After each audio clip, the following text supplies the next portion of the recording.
কারণ আপনারা যদি সূরা পড়েন তখন জিনরা আপনার উপর ভর করে এবং আল্লাহ আপনার উপর ভর করে। নাম্বার ৩, আপনারা যদি শোয়ার সময় আপনারা যখন দরজা খোলেন, আপনাদের রুমের দরজা, তখন আপনারা অবশ্যই আল্লাহ বলে আটকাবেন, না হলে আপনাদের ঘরে শয়তান ঢুকবে। নাম্বার ৪ হচ্ছে নামাজের সময় হাসবেন না, আল্লাহ গুনাহ দিবে এবং আপনার এই নামাজ কবুল হবে না।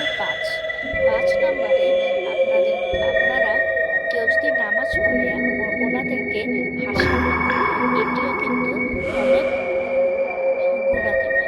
আল্লাহ অনেক গুনাহ দেয় আর আপনার নামাজ হবে না। আর